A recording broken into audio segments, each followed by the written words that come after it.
ডাকাত সর্দার চোখের পানি ছেড়ে দিয়েছে, অঝরে কান্না করা শুরু করে দিয়েছে। কারণ মকবুল ওয়ালিদের ভেলায়েতের নজর যার কাছে পড়ে যায়, যার দিকে নজর হয়ে যায়, সে যত বড় পাপিষ্ট হোক না কেন তার অন্তরের ভিতরে জালজালা সৃষ্টি হয়ে যায়। উযকুরু নি'মাতাল্লাহ, তোমরা আল্লাহর নিয়ামতের জিকির করো। জোরে বলবেন না সুবহানাল্লাহ। উযকুরু নি'মাতাল্লাহি আলাইকুম ইয কুনতুম আ'দাআন ফাআল্লাফা বাইনা কুলুবিকুম ফাআসবাহতুম বিনি'মাতিহি ইখওয়ানা। আল্লাহ সুবহানাহু ওয়া তাআলা কোরআনুল কারীমে ইরশাদ করছেন, তোমরা আল্লাহর নিয়ামতের স্মরণ করো, জিকির করো। কোন নিয়ামতের কথা আল্লাহ পাক বলেছেন? সমস্ত মুফাসসিরিনে কেরাম এই কথার উপরে ঐক্যমত পোষণ করেছেন যে আল্লাহ যে নিয়ামতের কথা বলেছেন ওই নিয়ামতের নাম নবী মুহাম্মদুর রাসূলুল্লাহ সাল্লাল্লাহু আলাইহি ওয়াসাল্লাম। আল্লাহ পাক যে নিয়ামতের জিকির করতে বলেছেন ওই নিয়ামতের নাম রাহমাতুল লিল আলামিন।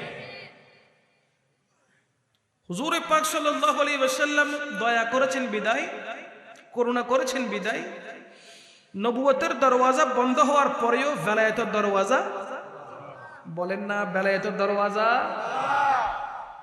নবীর নবুয়ত সরকারে পাক সাল্লাল্লাহু আলাইহি ওয়াসাল্লামের পবিত্র পর্দা মুবারকের মাধ্যমে নবুয়তের দরওয়াজা ক্লোজ হয়ে গেছে, বন্ধ হয়ে গেছে, কিন্তু বেলায়েতের দরওয়াজা খোলা। কতক্ষণ খোলা? কিয়ামতের পূর্ব মুহূর্ত পর্যন্ত বেলায়েতের দরওয়াজাটা খোলা থাকবে, বলেন না সুবহানাল্লাহ।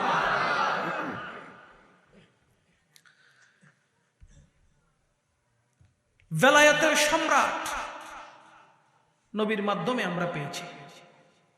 মুস্তাফা দয়া করেছেন বিধায় আমরা পেয়েছি।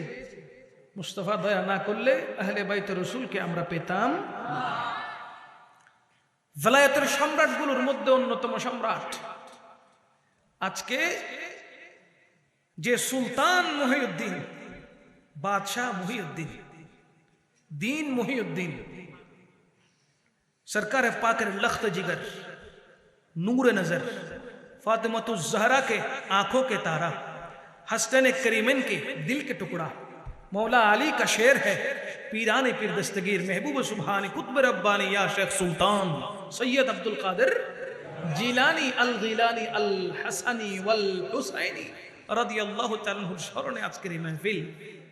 যিনি বেলায়েতের সম্রাট, যিনি বেলায়েতের যাকে আমরা বাঙালিরা বিশেষ করে সুন্নিরা বড় পীর হিসেবে জানি। কি হিসেবে জানি? বড়। যাকে আমরা গৌসুল আজম হিসেবে জানি। আমরা তো অনেকেই ওই পবিত্র নাম মুবারকটা ধরি না, ঠিক না? অনেক মুরব্বীরা বলে কি জানেন, বলে গৌস পাকের বড় পীরের নামটা ওযু ছাড়া মুখে উচ্চারণ করিস না, ওযু ছাড়া মুখে উচ্চারণ করিস না। কেন? বলে ওযু ছাড়া উচ্চারণ করলে শরীর থেকে লোম ঝরে যায়, কারণ এটা এত পবিত্র নাম।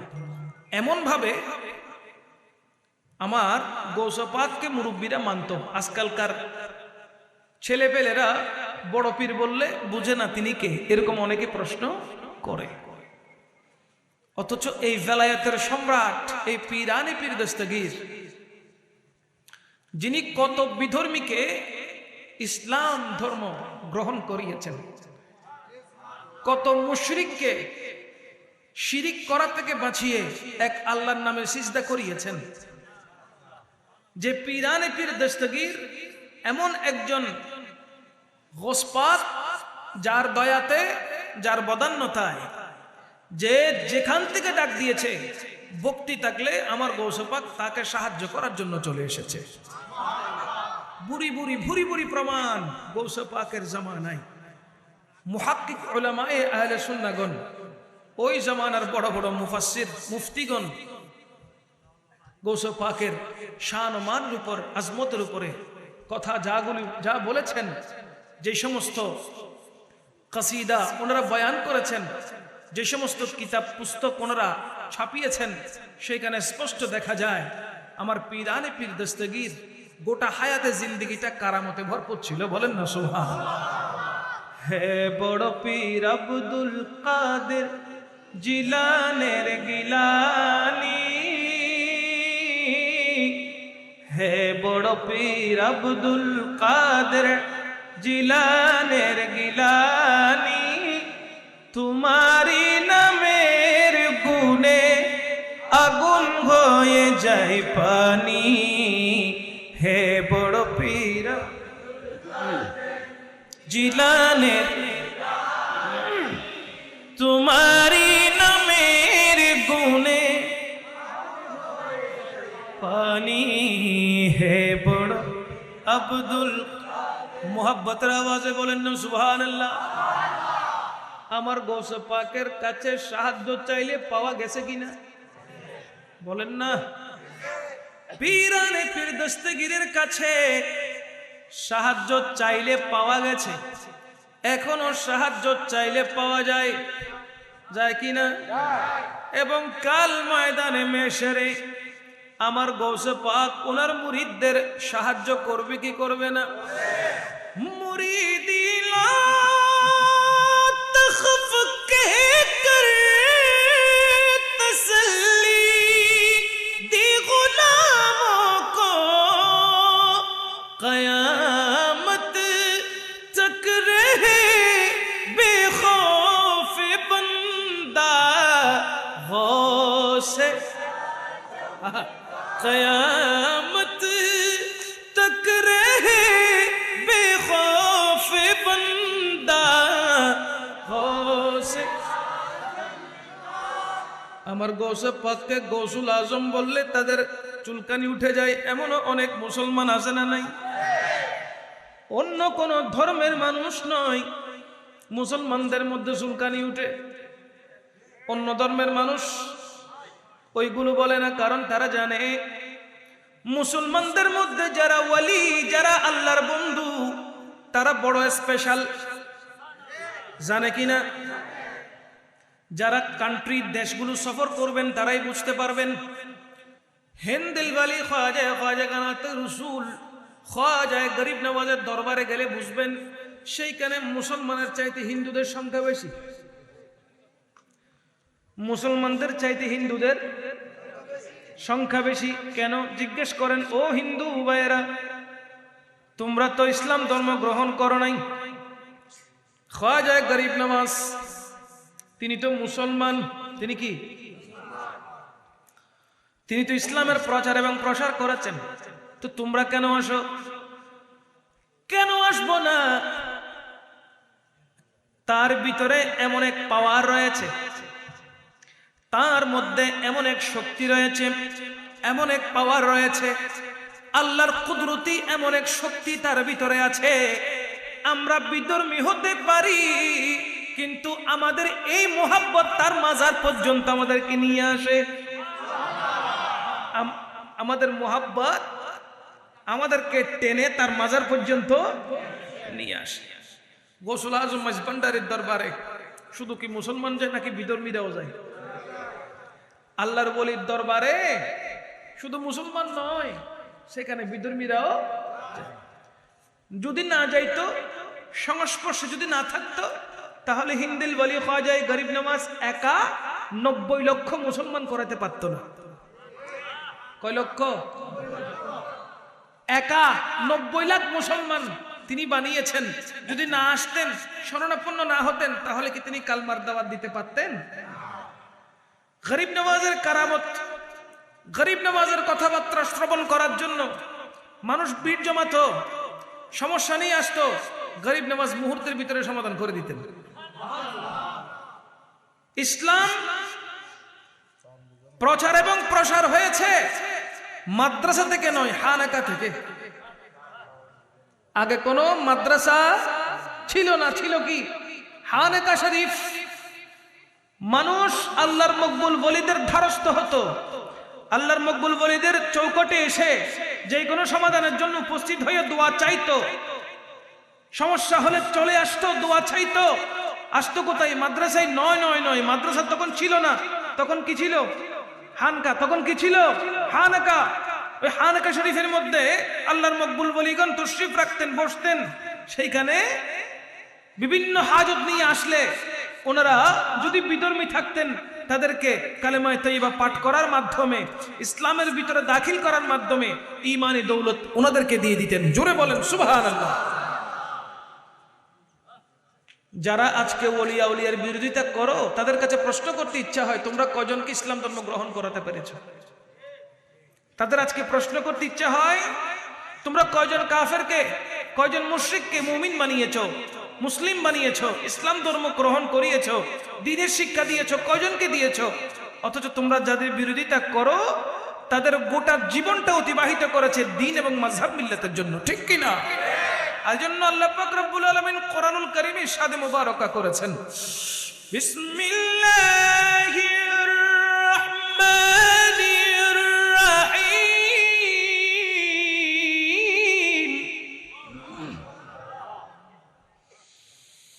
আলা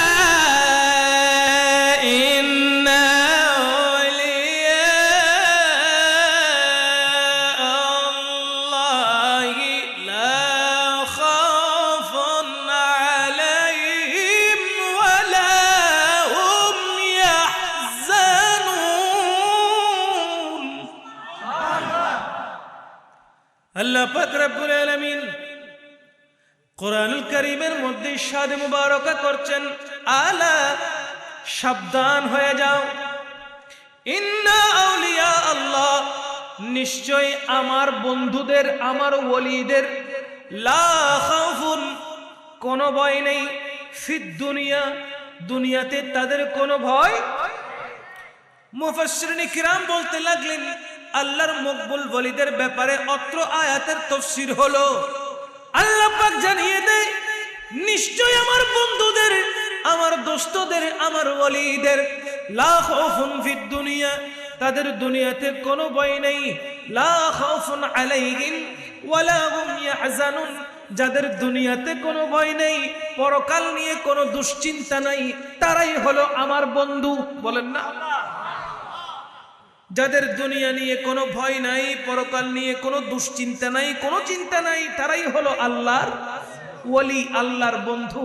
সেক্ষেত্রে আমার আল্লাহ বলতে লাগলেন, আলা, মুখে তালা মারো, সাবধান হও, আমার ওলি আউলিয়াদের সাথে কথা বলার সময় চিন্তা করো, বিয়াদবিমূলক কোনো শব্দ যেন উচ্চারণ না হয়, সেই দিকে লক্ষ্য রাখো। খারাপ ভাষায়, অকথ্য ভাষায় যেন কোনো কথা বের না হয়, সেই দিকে খেয়াল করো। এই জন্য আল্লাহ পাক রব্বুল আলামিন আয়াত খানা শুরু করার প্রারম্ভে বলেছেন, আলা, সাবধান হয়ে যাও, কথা বলার আগে চিন্তা করো। জুড়ে বলেন না সুবহানাল্লাহ।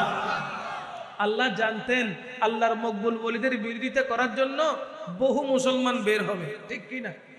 আল্লাহর ওলিদের বিরোধিতা করার জন্য বহু মুসলমান বের হবে, তারা আল্লাহর মকবুল ওলিদের শানে গুস্তাখি করবে, বিয়াদবি করবে। এই জন্য আল্লাহ পাক আগে ভাগে বলে দিয়েছেন, সাবধান হয়ে যাও, আমার মকবুল ওলিদের ব্যাপারে কথা বলার সময় সাবধানতা অবলম্বন করো। কেন অবলম্বন করবা?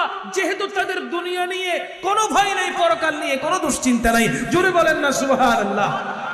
আমাদের মধ্যে এমন কোনো কাবিল ব্যক্তি নেই যে দুনিয়া নিয়ে ভয় করে না, পরকাল নিয়ে চিন্তা করে না। জান্নাত এবং জাহান্নামের কথা আমাদের মাথায় আসে না? নাই। জাহান্নামকে ভয় করি, জান্নাতের লোভ করি। জাহান্নামকে ভয় করি, জান্নাতের লোভ করি।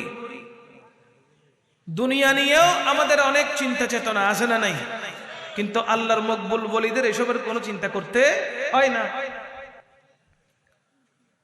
বেশি দূরে যেতে হবে না,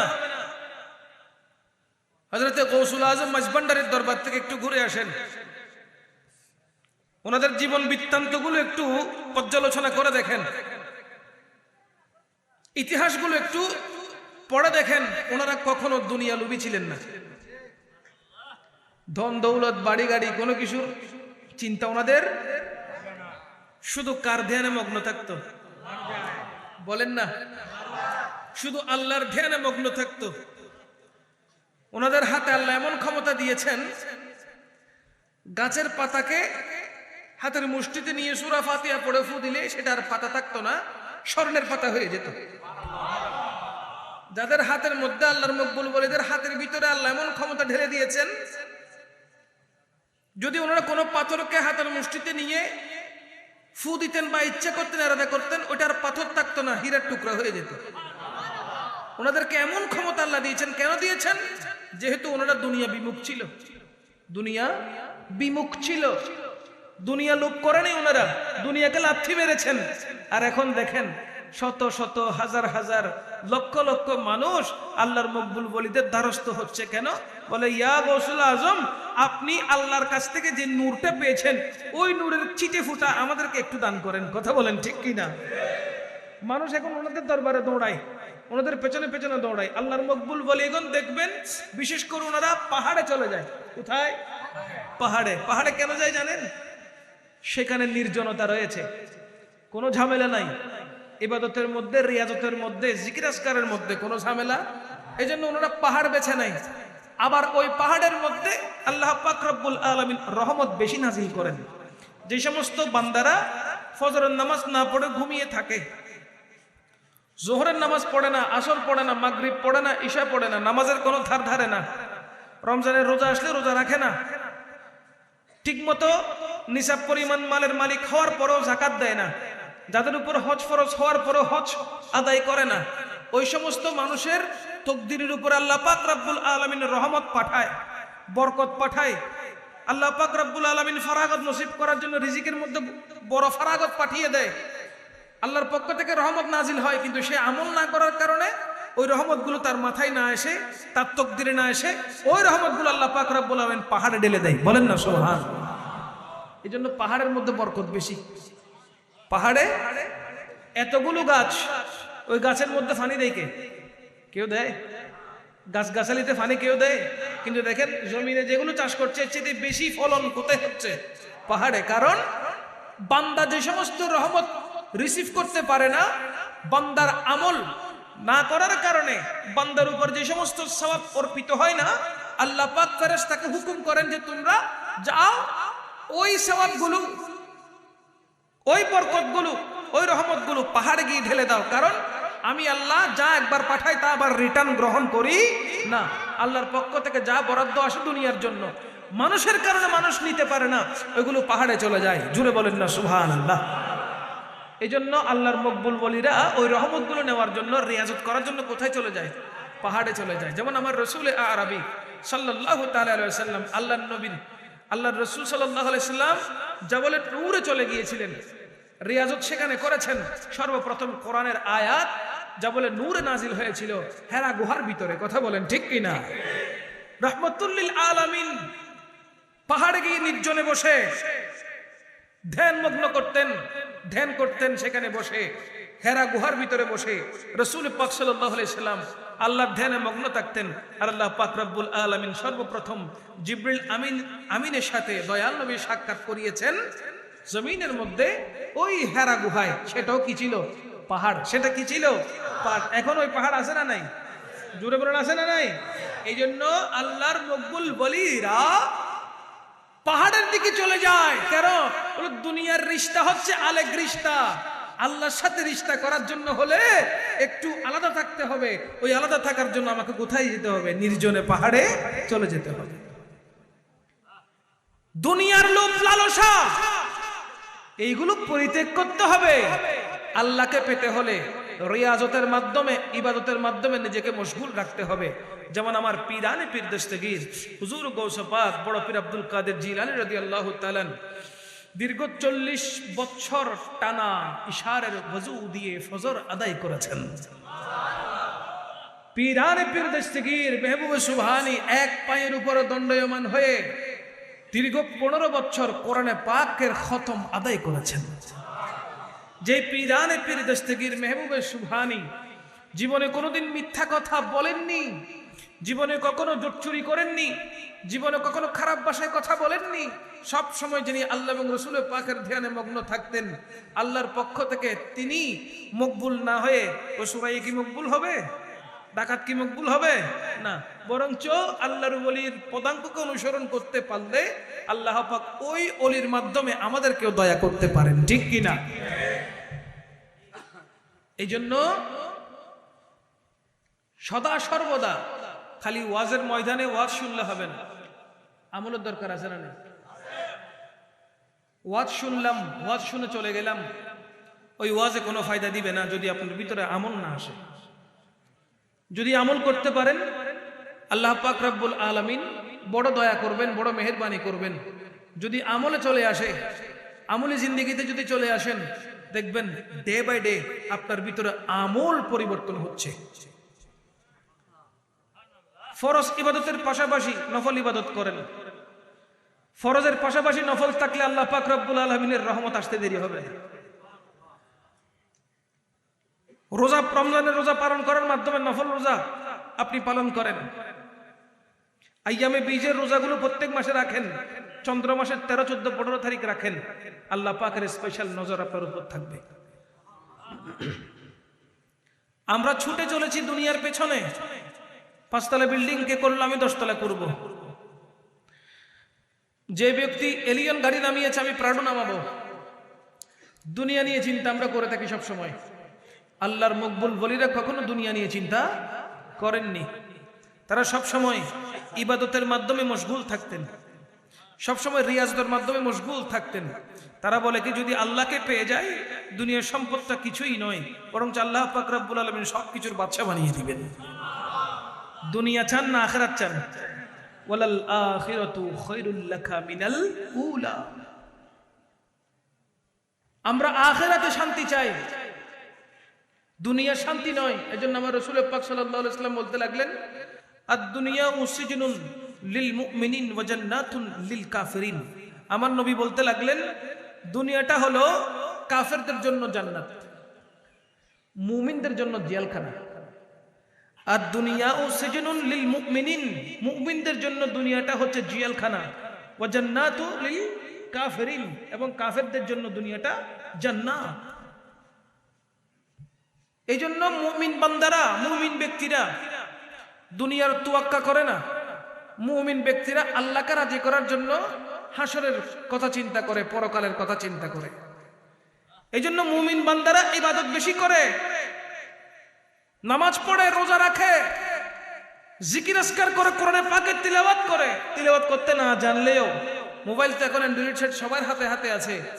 ইন্টারনেট থাকলে সূরা চালিয়ে দেন, কানে কানে শুনেন আর মনে মনে পড়তে থাকেন। দেখবেন আপনি নিজেও কোরআন পড়তে না পারলেও শুনতে শুনতে শুনতে শুনতে আপনি কখন যে কোরআন পড়া শুরু করে দিয়েছেন ওটা আপনি বুঝতে পারবেন না। কারণ কোরআনের আরেকটি মজা হচ্ছে, কোরআনকে মুহাব্বত করলে ওই কোরআন সিনায় বসে যায়। বলেন না সুবহানাল্লাহ। কোরআনকে মুহাব্বত করলে কোরআন কোথায় বসে যায়? জোরে বলেন, কোথায়? কোরআনকে ভালোবাসলে, কোরআনকে মুহাব্বত করলে ওই কোরআন আপনার বক্ষের মধ্যে চলে আসবে। এমন অনেক হাফেজে কোরআন আছে, এখানে অনেক তালেবে ইলম, অনেক হুফাজে কেরাম আছেন, আমি ওনাদের থেকে সত্যায়িত করব। এমনও অনেক হাফেজে কোরআন আছে যারা কোরআন মুহাব্বত করে মুখস্থ করার পর আবার ওই কোরআন চর্চা না করার কারণে, মুহাব্বত সরে যাওয়ার কারণে কোরআনকে ভুলে যায়। ঠিক কিনা? অবশ্য হুজুর ঠিক কিনা? কোরআনকে মুহাব্বত করলে কোরআন বসে কোথায়? বক্ষে, সিনায়, পাকে। ওই কোরআনকে আবার যদি আপনি অবজ্ঞা করা শুরু করেন, চর্চা না করেন, তখন দেখবেন ওই কোরআন আপনার বুকে আর থাকছে না, বুক থেকে উধাও হয়ে গেছে। ঠিক কিনা বলেন? এই জন্য কোরআনকে বুকে রাখবেন। কোথায়? বুকে। কোরআন পড়বেন। কোরআন পড়লে আল্লাহ সুবহানাহু ওয়া তাআলা আপনার কলবটাকে পরিষ্কার করে দেবে। আর একটু জোরে বলবেন না? হযরত পীর আব্দুল কাদের জিলানী রাদিয়াল্লাহু তাআলা দুনিয়াতে আসার পরে আম্মা জান বলতে লাগলেন, ওনার স্বামীকে বলতে লাগলেন, আমার সন্তানটাকে মাদ্রাসায় পাঠানো হোক, পাঠদান দেওয়া হোক, দরস দেওয়া হোক। পীরানে পীর দস্তগীর তখন ছোট ছিল, প্রায় 4 বছর।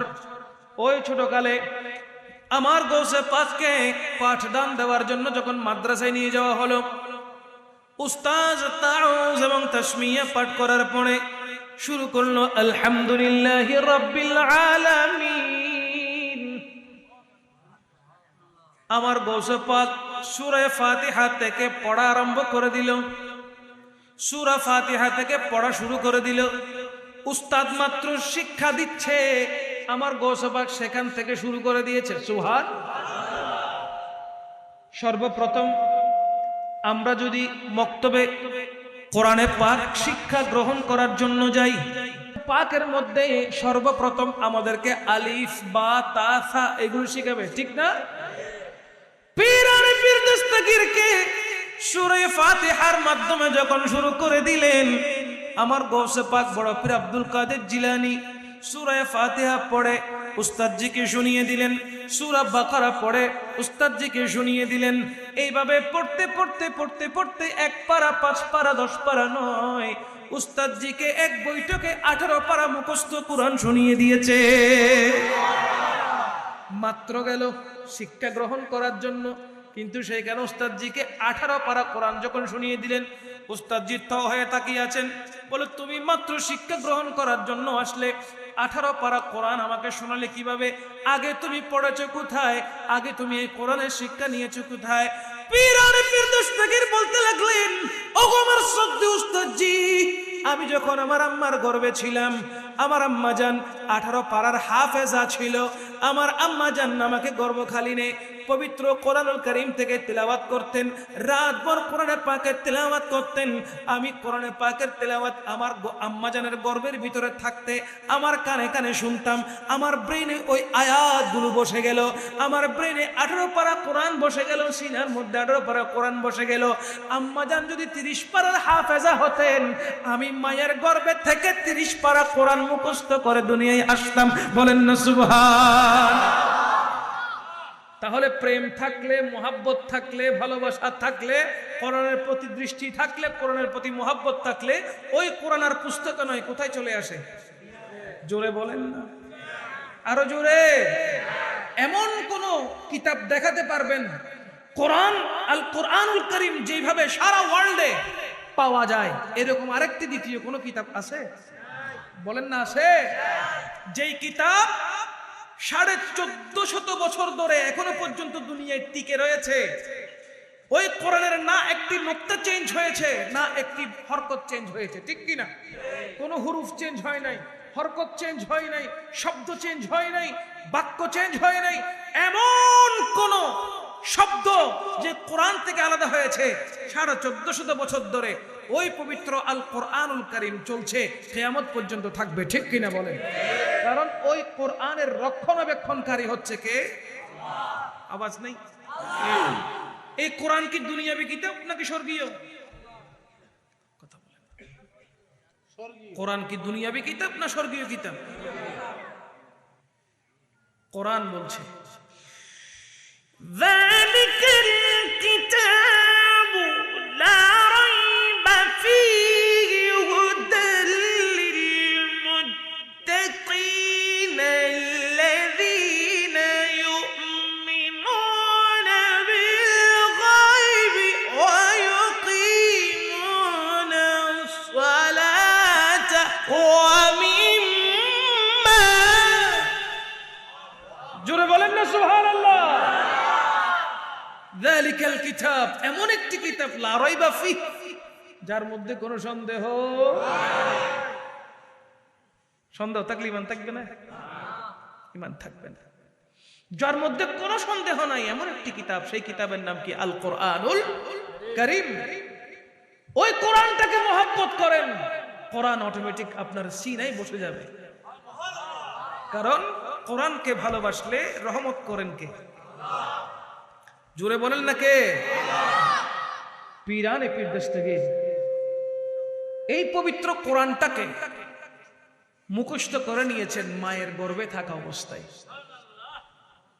আমার গৌসে পাকের উপরে আমাদের যদি মোহাব্বত থাকে, ভালোবাসা থাকে, হৃদ্যতা থাকে, তাহলে আমাদেরকেও কি কোরআনকে মোহাব্বত করতে হবে না? গৌসে পাক কি কোরআনকে মোহাব্বত করেননি? বলেন না। গৌসে পাক কোরআনকে মোহাব্বত করেননি? গৌসে পাক নামাজকে মোহাব্বত করেননি? গৌসে পাক রোজাকে মোহাব্বত করেননি? তাহলে আমরা কি গৌসে পাককে ভালোবাসি না? ভালোবাসেন না কে কে? একটু হাত তুলেন তো যারা ভালোবাসেন না। মাশাআল্লাহ, ভালোবাসেন কে কে? একটু 2 হাত তুলেন।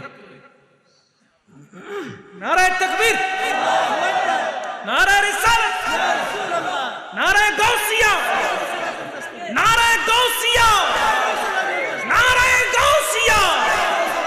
শহনशाह মদিনা, শহনशाह মদিনা আলিমুসা নুরানি মাহফিল।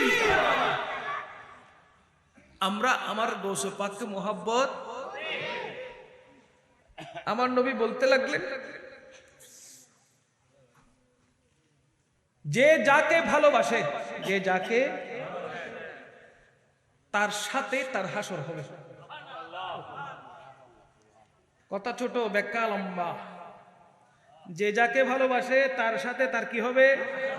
হাসর। তাহলে আমরা আজকে বললাম, অন্তরের ভিতরে আছে, মুখ স্বীকৃতি দিলাম যে আল্লাহ আমরা গৌসে পাককে ভালোবাসি, আমরা গৌসে পাককে ভালোবাসি, মুহাব্বত করি। তা আমার গৌসে পাককে যারা ভালোবাসে তাদের জন্য একটা সুখবর, ওই সুখবর শুনবেন। গৌসে পাকের মুরিদ যারা, গৌসে পাকের মুরিদ হতে পারে নাই যারা, তাদের জন্য আবার একটা সুসংবাদ। গৌসে পাকের মুরিদদের জন্য একটা সুসংবাদ, গৌসে পাকের মুরিদ নয় যারা ভালোবাসে তাদের জন্য আরেকটা সুসংবাদ, আবার সবার জন্য আরেকটা সুসংবাদ। শুনবেন? তাইলে অপেক্ষা করেন, বলতেছি। যে টপিকে ছিলাম, গৌসে পাককে আমরা মোহাব্বত করি কিন্তু নামাজকে ভালোবাসি না। গৌসে পাককে মোহাব্বত করি কিন্তু রোজা আসলে সুফি সুফি খানা খাই, নইলে আলসালা দিয়ে হোটেল থাকতো না। আছে না নাই? সালা দইয়া হতা হোটেল নো আছে নাই? ভিতরে খাম চলে, ভিতরে কি চলে? এন একখান ফর্দা দিয়ে বোধকে খালা ফর্দা দে, বোধকে লাল ফর্দা দে, আর বোধকে সালার ঝুলাই দে। সালা আই কেন ডাকি দে আলসালা দিয়া হোটেল। হঠাৎ তৈরি হইব, এক মাস চলিব, তারপর ফুরুত করে বেনিয়ে যাব। কারণ কি? কারণটা কি? বলে কারণটা হচ্ছে যারা ক্ষুধা সহ্য করতে পারে না তাদের জন্য এই হোটেলগুলো অস্থায়ীভাবে তৈরি করা হয়েছে। এই জন্য এখানে বিল্ডিং করা হয় নাই, সালা দিয়ে কোনো রকম রাখা হয়েছে। ভিতরে উকি মেরে দেখেন মানুষে ভরপুর, সুপি সুপি খাচ্ছে, কোনো আওয়াজই নেই, কোনো আওয়াজই নেই। ডাইরেক্ট গিলি ফেলে দেয়, কেলা ঢুকাই দিয়ে মুখ করে গিলি ফেলে। খিললে আওয়াজ হলে সমস্যা আছে, আওয়াজ হলে কি আছে? এলে বহুত নেককার মুসলমান আছে না নাই? সেই মানুষটা যে আলসালা দিয়ে হোটেলের ভিতরে ঢুকে খাবার গ্রহণ করছে, তার সৃষ্টিকর্তা কি দেখছে না? বলেন না, দেখছে না? তার সৃষ্টিকর্তা দেখছে। সে বেমালুম ভুলে গেছে। এমন অনেক আল্লাহর নেককার বান্দা আছে, নবীজির উম্মত আছে, যারা দেখে শুনে অনায়াসে পাপ কাজ করছে, ইচ্ছাকৃতভাবে রোজা না রেখে রোজা ভঙ্গ করছে। আল্লাহ পাক রব্বুল আলামিন তাদেরকে কি পাকড়াও করবে না? আমরা গৌসে পাককে ভালোবাসি, মোহাব্বত করি, শ্রদ্ধা করি। গৌসে পাক বললে ফানা হয়ে যায়, গৌসে পাক উরসে পাক আদায় করি। কিন্তু গৌসে পাক যে আমলগুলো করতে বলেছেন, আমরা ওই আমলের ধারে কাছে। হামাদান অঞ্চল সবাই জানেন, ওই অঞ্চলে 60 জনের একটি ডাকাত গ্রুপ গৌসে পাকের ওই কাফেলাকে পাকড়াও করলো। গৌসে পাক সেখানে মিথ্যা বলছে না সত্য বলছে? 60 জনের এই ডাকাতের দলগুলো সবার থেকে চেক করেছে, কিছু না কিছু পেয়েছে, যা পেয়েছে সব নিয়ে নিয়েছে। গৌসে পাক তো ছোট, তখন গৌসে পাক নাবালেগ ছোট্ট শিশু। একজন কৌতূহল বশত জাস্ট জিজ্ঞেস করেছে, হে শিশু, তোমার কাছে কি কোনো অর্থ আছে? জাস্ট কৌতূহল বশত জিজ্ঞেস করেছে। পীরানে পীর দস্তগীর চাইলে বলতে পারতেন না আমার কাছে কিছু নেই, ওনার দিরহামগুলো বেঁচে যেত না। তো গৌসে পাক সেটা বলেন নাই। গৌসে পাক বলেছেন আমার কাছে স্বর্ণ আছে। হঠাৎ যে জিজ্ঞেস করছে তার চোখগুলো কপাল উঠে গেছে। কেন? এত ছোট বাচ্চা, সে চাইলে মিথ্যা বলতে পারতো, মিথ্যা না বলে সত্য বলেছে। সে জানে সত্য বললে আমরা ওইগুলো চিনিয়ে নিব, কিন্তু এরপরও সে মিথ্যা বলেনি, এরপরও সে মিথ্যা বলেনি। তখন কৌতূহল বশত যে জিজ্ঞেস করছে, ওই ডাকাত ওনারে ধরে ডাকাতের সর্দারের কাছে নিয়ে গেছে অবাক হয়ে। ওগো সর্দার, সর্দারের নাম ছিল মাহমুদ। কি ছিল? হে মাহমুদ সর্দার, এই শিশুটা বলে কি তার আস্তিনের ভিতরে নাকি স্বর্ণ রয়েছে। আমি তো অবাক হয়ে গেলাম, তার পাঞ্জাবির ভিতরে স্বর্ণ, তার মা নাকি সেলাই করে দিয়েছে। আমি অবাক হয়ে আপনার সামনে এসেছি আপনার সাথে কথা বলার জন্য, আপনাকে দেখানোর জন্য। এই শিশু চাইলে মিথ্যা বলতে পারতো, মিথ্যা না বলে সত্য বলেছে। আমার এটা অবাক লেগেছে। বলেন না সুবহানাল্লাহ। তখন জিজ্ঞেস করা হলো, আচ্ছা বাবা, আপনি কেন সত্য বললেন, মিথ্যা কেন বললেন না? পিরানে পীর দস্তগীর বলতে লাগলেন, হে ডাকাত সর্দার, দুনিয়াতে থাকবো তো কিছুদিনের জন্য, চিরস্থায়ী আমাদেরকে চলে যেতে হবে সেই জায়গায় যেখান থেকে আমরা এসেছিলাম। হে ডাকাত সর্দার, আজকে যদি আমি আপনার সাথে মিথ্যা বলতাম তাহলে আমি হয়তো বেঁচে যেতাম, আমার মুদ্রাগুলো বেঁচে যেত, কিন্তু আমি আল্লাহর সামনে মুখ দেখাতাম কেমনে? আমি আল্লাহর সামনে দাঁড়াতাম কেমনে? আল্লাহ যদি জিজ্ঞেস করে, হে আব্দুল কাদের, তুমি মিথ্যা কথা কেন বলেছো, তখন আমি আল্লাহর সামনে নিজেকে উপস্থাপন করতাম কিভাবে? সেজন্য আল্লাহর পাকড়াও থেকে বাঁচার জন্য আমি সত্য কথা বলেছি। বলেন না সুবহানাল্লাহ। হঠাৎ ওই কথাগুলো শুনে ডাকাত সর্দার চোখের পানি ছেড়ে দিয়েছে, অঝরে কান্না করা শুরু করে দিয়েছে।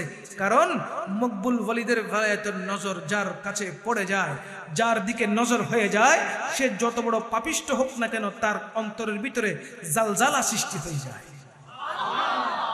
গৌসে পাকের ভালায়াতের নজর পড়ার সাথে সাথে তার কলব পরিবর্তন হয়ে গেল, তার কলব পরিবর্তন হয়ে গেল, কলবের ভিতরে ভূমিকম্প শুরু হয়ে গেল।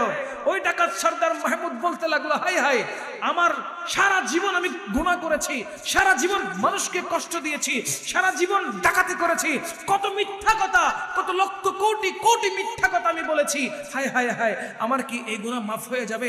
আমি কি আল্লাহর কাছে তওবা করলে মাফ পাবো? ছোট্ট একটি শিশু একটা মিথ্যা কথা বলতে এত ভয় করছে, তাহলে আমি তার চাইতে কত বয়সে বড়, আমি এত মিথ্যার পাহাড় জমিয়ে ফেলেছি, না জানি আল্লাহ আমাকে ক্ষমা করবেন কিনা, না জানি আল্লাহর পক্ষ থেকে আমি মাফ পাবো কিনা।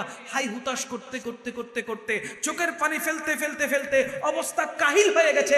পিরানে পীর দস্তগীর বলতে লাগলেন, হে ডাকাত সর্দার শোনো, তুমি যদি খালেস নিয়তে তওবা করো তাহলে আমার আল্লাহ সাথে সাথে তোমার সমস্ত গুনাহকে মাফ করে দেবে। আল্লাহ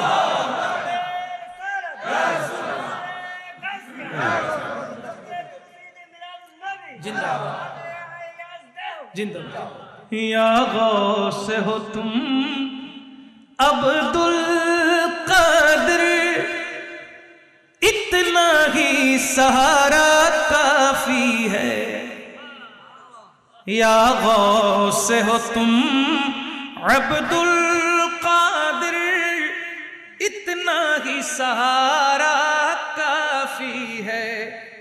हम कादरियों को मुश्किल में, हम कादरियों को मुश्किल में, बस नाम तुम्हारा काफी है। या गौसे हो तुम अब्दुल कादिर, इतना ही सहारा काफी है। या गौसे हो तुम अब्दुल कादिर, इतना ही सहारा काफी है। हम कादरियों को मुश्किल में, हम कादरियों को मुश्किल में, बस नाम तुम्हारा काफी है। अस्सलाम नूर चश्मे।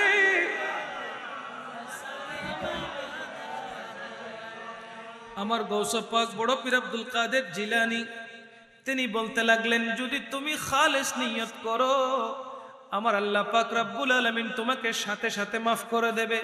তিনি বলতে লাগলেন, হে আব্দুল কাদের, আমি কিভাবে আল্লাহর কাছে মাফ চাইব? কারণ আমার গুনাহ তো পাহাড় পরিমাণ, আমার গুনাহ তো সমুদ্রের ফেনা পরিমাণ, আমার গুনাহ তো মরুভূমির বালু পরিমাণ, আমি কিভাবে আল্লাহর কাছ থেকে ক্ষমা প্রার্থনা করব? এত গুনাহ করার পরও কি আল্লাহ আমাকে মাফ করবে? এত পাপ করার পরও কি আল্লাহ আমাদেরকে মাফ করবে? আল্লাহ আমাকে ক্ষমা করে দিবে? পীরানে পীর দস্তগীর বলতে লাগলো, শোনো শোনো শোনো, আল্লাহর এক নাম হলো রহিম, আল্লাহর আরেক নাম হলো রহমান, আল্লাহর আরেক নাম হলো গফুর। তুমি একবার দোয়া করো, একবার তওবা করো, আমার মুখে মুখে তওবা উচ্চারণ করো, আল্লাহর এই গুণবাচক নামের উসিলায় আমার আল্লাহ সমস্ত গুনাহ মাফ করে দেবে। ওই ডাকাত সর্দার চোখের পানি ছেড়ে দিয়ে তওবা করতে লাগলো। পীরানে পীর দস্তগীরকে অনুরোধ করলো, আপনি আমাকে তওবা পড়িয়ে দিন, আবার পুনরায় আমাকে ঈমান আনয়ন করিয়ে নিন। ইয়া গাউসে পাক, আমি খালেস নিয়তে তওবা করছি, আমি আর কোনোদিন ডাকাতি করব না, আমি আর কোনোদিন ডাকাতি করব না, চুরি করব না, মানুষকে মারব না, হত্যা করব না, অকারণে মানুষকে কষ্ট দিব না, আমি কোনোদিন মানুষের কাছে কষ্ট আর দিব না, আমি খালেস নিয়তে তওবা করছি। হুজুর, আমাকে শেষবারের মতো আল্লাহর কাছ থেকে মাফ করে আনি। আমার গৌসে পাক সাথে সাথে ওই ডাকাত সর্দারকে তওবা পড়িয়ে আল্লাহর মকবুল ওলি বানিয়ে নিয়েছেন। শুধু গৌসে পাক উনাকে বানিয়েছেন তা নয়, বরঞ্চ ওই 59 জন, বাকি যে 59 জন ডাকাত ছিল, সর্দার যখন তওবা করেছে, বাকিগুলো কি আর বসে থাকবে? যেখানে সর্দার তওবা করে নিয়েছে, বাকিগুলো আর বসে নেই। বাকিগুলো বলতেছে, ইয়া পীরানে পীর দস্তগীর, আপনি আমাদেরকেও ব্যবস্থা করে দিন, কারণ এই সুযোগ দ্বিতীয়বার আর নাও পেতে পারে, আপনার সাথে আর সাক্ষাৎ নাও হতে পারে। হে পীরানে পীর দস্তগীর, আপনি একটু দয়া করে মেহেরবানি করে আমাদেরকেও তওবা পড়িয়ে নিন, আমাদেরকেও আল্লাহর মকবুল বানিয়ে নেন। তাহলে গৌসে পাকের নজর পড়লে ডাকাত কি হয়ে যায়? ওলি হয়ে যায়। বলে না, ডাকাত কি হয়ে যায়? আর জোরে, ডাকাত কি হয়ে যায়? গৌসে পাক এমন এক দয়া, এমন এক সাগরের নাম, যার দরবারে সুর আসলে আবদাল হয়ে যেত, যার কাছে ডাকাত থাকলে ওই ডাকাত ওলি হয়ে যেত। জোরে বলেন না সুবহানাল্লাহ। আমার গৌসে পাককে ওই ক্ষমতা কে দিয়েছেন? জোরে বলেন না, কে দিয়েছেন? বড় পীর আব্দুল কাদের জিলানী রাদিয়াল্লাহু তাআলা বগদাদের জমিনের মধ্যে পর্দা মুবারক করেছেন। প্রায় 100 বছর হয়ে গেল গৌসে পাক পর্দা মুবারক করেছেন। তখন রাজত্ব চলছিল রঞ্জিত সিং এর। কার রাজত্ব? রঞ্জিত সিং। হিন্দুস্তানের জমিনের মধ্যে রঞ্জিত সিং এর রাজত্ব চলছিল। ওই দেশের মধ্যে এক গ্রামের মধ্যে কিছু হিন্দু মানুষ থাকতো, হিন্দু পাড়ায়। তার পার্শ্ববর্তী জায়গায় মুসলমান ব্যক্তি থাকতো। বদ আকীদার কিছু লোক আছে না নাই? এখনো আছে না নাই? সবাই তো শুনলি না, বাতিল মার্কা একটা লোক ওই এলাকার মধ্যে বসবাস করত। হিন্দু ব্যক্তির তার সহধর্মিনী ছিল খুবই সুন্দর। ওই হিন্দু ব্যক্তির সহধর্মিনী তার ওয়াইফ খুব সুন্দর ছিল, অনেক সুন্দর ওই ওয়াইফ। এখন কুনজর দিছে কে? ওই মুসলমানটা, বদ আকীদার মানুষটা কুনজর দিছে। নাউজুবিল্লাহ বলবেন না? ওই বদ আকীদার লোকটা কুনজর দেওয়ার কারণে সে খালি ঘাপটি মেরে বসে আছে কখন ওই হিন্দু ব্যক্তির বউটাকে রেপ করা যায়। নাউজুবিল্লাহ বলেন না? সেই সুযোগ বুঝে দেখতে পেল একদিন তার বউকে নিয়ে সে বের হচ্ছে। ওই সুযোগে সেও ঘোড়া ছুটিয়ে বের হয়ে গেল। ঘোড়া ছুটিয়ে বের হয়ে কদ্দূর গিয়ে বলতেছে, আপনারা তো অনেক সফর করেছেন, জার্নি হয়েছে, একটু বিশ্রাম নেন, অপেক্ষা করেন, আপনার ওয়াইফকে আমার ঘোড়ার মধ্যে তুলে দেন, আমি সামনের দিকে নিয়ে যাই। তখন ওই হিন্দু ব্যক্তি বলল, না, আমার ওয়াইফকে কেন তোমার কাছে দিব, বলে তাইলে আপনার ওয়াইফ থাকুক, আপনি চলেন, কদ্দুর আপনাকে নামাই দিই। বলে না, আমিও যাব না, আমিও যাব। এখন মতলব খারাপ থাকলে জোরাজুরি তো বেশি করে, মতলব খারাপ থাকলে জোরাজুরি। এখানে মুসলমান বতাকিদের মুসলমান জোরাজুরি করছে, বলে যে আপনি না গেলে আপনার ওয়াইফকে দেন না। বলে আচ্ছা ঠিক আছে, তুমি যখন বেশি জোর করতেছো আমি আমাকে কিছু জিজ্ঞেস করি আমার ওয়াইফকে, সে যাবে কিনা। বলে যে না, আমি তার সাথে যাব না, কারণ আমি মনে হচ্ছে তার চরিত্র খারাপ, নাহলে আমাকে নিতে চাইবে কেন ঘোড়ার উপরে। আচ্ছা, কিছুক্ষণ পর যখন তারা পরিশ্রান্ত ক্লান্ত হয়ে গেল, এই তো বারবার বলতেছে আসেন আসেন, তখন ওই হিন্দু ব্যক্তির সহধর্মিনী বলতে লাগলেন যে আমি যে আপনার সাথে উঠবো সেক্ষেত্রে আপনি কাউকে জিম্মাদারি দিতে হবে। বলে এই জঙ্গলের ভিতর আমি কাকে জিম্মাদারি দিব? বলে কেন, আপনাদের একজন পীর আছে যাকে বড় পীর হিসেবে সবাই চিনে। আপনাদের মুসলমানদের একজন কি আছে? বড় পীর আছে। এই বড় পীরের ওসিলা হলে তাহলে আমি যেতে পারি। যদি ওনার নাম নিয়ে যদি আপনি শপথ করেন যে আমাকে নিরাপদে আমার গন্তব্যে পৌঁছাইয়া দেবেন, তাহলে আমি আপনার ঘোড়াতে উঠতে পারি। তো বলছে কোনো সমস্যা নেই, উঠো, আমার ঘোড়াতে উঠে যাও। আমি বড় পীর আব্দুল কাদের জিলানীর শপথ করে বলছি, আমি আপনাকে আপনার গন্তব্যস্থানে নিরাপদে পৌঁছে দেব। এই কথা বলতেই ঘোড়ার উপরে ওঠার সাথে সাথে তার কোমরের একটি কাপড় ছিল, কাপড় দিয়ে ওই মহিলাটাকে ভালো করে বেঁধে ফেলেছে যেন আর নামতে না পারে। বেঁধে ফেলে তলোয়ার নিয়ে সর্বপ্রথম ওই হিন্দুর গর্দান উড়িয়ে দিল। নাউজুবিল্লাহ বলেন। ওই হিন্দুর গর্দান উড়িয়ে দিয়েছে। গর্দান শেষ, সে মারা গেছে। মাথা একদিকে, শরীর আরেক দিকে। এখন বউ তো চেঁচামেচি করছে, কি হলো কি হলো, কি বুঝলাম আর কি হয়ে গেল। ঘোড়া ছুটিয়ে সামনের দিকে যেতে লাগলো। ওই হিন্দু মহিলা কতক্ষণ ডান দিকে তাকায়, কতক্ষণ বাম দিকে তাকায়, কতক্ষণ পেছনে তাকায়, কতক্ষণ সামনে, মানে উকি মারছে, কাউকে খুঁজতেছে। ওই মুসলমান বতাকিদের মুসলমান জিজ্ঞেস করছে তুমি কতক্ষণ ডানে বামে এভাবে তাকাচ্ছ কেন? কেন তোমাকে বাঁচানোর জন্য কে আসবে? বলে না না, তুমি তো জানো না, যার উপর ভরসা করে আমি তোমার ঘোড়ার উপর উঠেছি, আমি ওই পীরানি পীর দস্তগীরকে খুঁজতেছি। তখন এই বদ আকীদার মানুষটা মুচকি হেসে, অট্ট হেসে বলতে লাগলো, আর উনি তো দুনিয়া থেকে মারা গেছে 100 বছর আগে, তোমাকে এই জঙ্গলে আমার হাত থেকে বাঁচাতে আসবে এটা আবার কে? যখন অট্ট হাসি দিয়ে হাসতে লাগলো, ঘোড়া থেকে ওই হিন্দু মহিলাকে নিচে নামার সাথে সাথে হঠাৎ দূর থেকে দুইজন আরোহী ঘোড়ার উপর চড়ে চড়ে সামনের দিকে ছুটে আসতেছে। ঘোড়ার উপর চড়ে সামনের দিকে ছুটে আসতেছে। আসার পর উন্মুক্ত তলোয়ার নিয়ে সর্বপ্রথম ওই বতাকিদের লোকের গর্দান উড়িয়ে দিয়েছে। কাউকে কিচ্ছু বলে নাই, কোনো কথা নাই, কোনো বার্তা নাই। মাথার উপরে একটি কাপড় রয়েছে, ঘুমটা দেওয়া, তলোয়ার নিয়ে একদম গর্দান আলাদা করে দিয়েছে।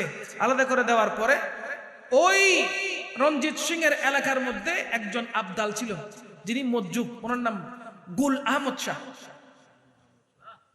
ওনাকে বলতে লাগলো তুমি এই রমণীকে ঘোড়ায় উঠাও, তার স্বামী কোথায় সেখানে নিয়ে যেতে বলো। স্বামীর কাছে আসলো, ঘোড়ার আরোহী ব্যক্তি ঘোড়া থেকে নামলো, স্বামীর মাথাটা নিয়ে যখন শরীরের সাথে লাগিয়ে দিয়ে বিসমিল্লাহ কুম বিইজনিল্লাহ যখন বললো, সাথে সাথে ওই স্বামী জিন্দা হয়ে গেল।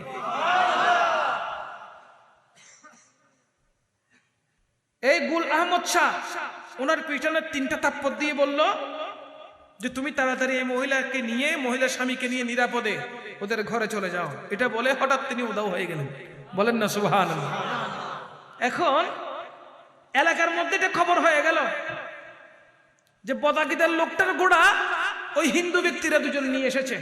ওই ঘোড়া যে ছিল ওখানে, ওই ঘোড়ার উপর সাওয়ারি হয়ে তারা আসতেছে।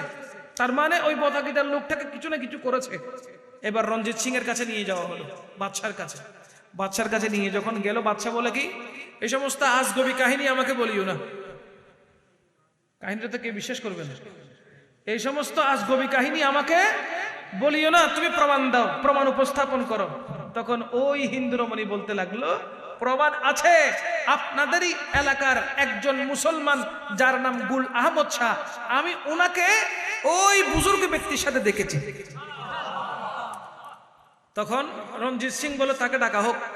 ওই গুল আহমদ শাহ আসলেন, উনি তো মজ্জুব মানুষ, ওনাকে ডেকে পাঠালেন, ওনাকে নিয়ে আসলেন। আসার পরে বলতে লাগলেন, তুমি কি রাজসাক্ষী?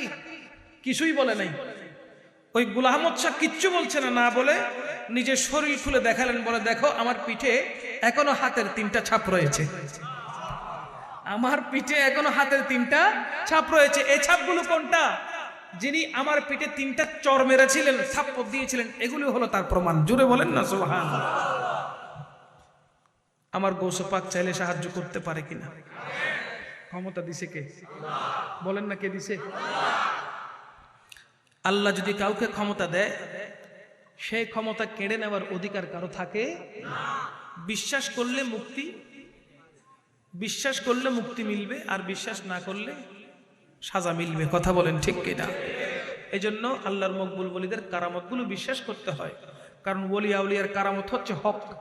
কেননা ওনাদের কারামতগুলো প্রকাশ পেয়েছে দিন ইসলামের জন্য, দিন ধর্মের প্রচার এবং প্রসারের জন্য। ওনারা কারামতগুলো এমনিতেই প্রকাশ করেন নাই। আল্লাহর হুকুম না থাকলে কোনো মকবুল ওলি কারামত প্রকাশ করতে পারে? ওলি দিগার রাজা মহারাজ লামদের সালাম খানি আব্দুল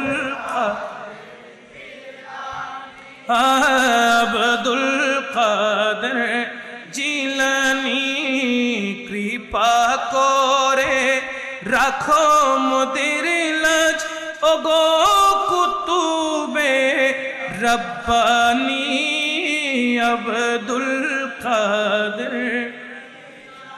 রসুল পাকের তুমি পিয়ারা, মৌলা আলীর নয়ন তারা, মা ফাতিমার প্রাণের দুলাল, হাসান হুসাইনের জিগার পারা, হাসান হুসাইনের জিগার পারা, সর্বগুণে গুণময়ী ওগো কুতুবে রব্বানী আব্দুল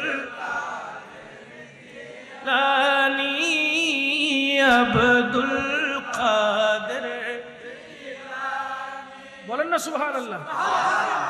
অসুখ লাগলে আমরা ডাক্তারের কাছে যাই না? বলেন না যাই না? ডাক্তার কি দেয়? হ্যাঁ, ডাক্তার কি দেয়? জ্বর হলে জ্বরের ওষুধ, গ্যাস্ট্রিক হলে গ্যাস্ট্রিকের, আলসার হলে আলসারের ওষুধ দেয় কি দেয় না? ওই ওষুধগুলো যখন আমরা সেবন করি, গ্রহণ করি, তখন বলি কি আল্লাহু শাফি, ইয়া শাফি বলে ওষুধটা গ্রহণ করি, ঠিক না? ওষুধ কি কোনো মানুষকে শেফা দান করতে পারে? ডাক্তারের হাতে কি কোনো মানুষ কোন রোগীর রোগ নিরাময় করার ক্ষমতা আছে যদি আল্লাহ দয়া না করে?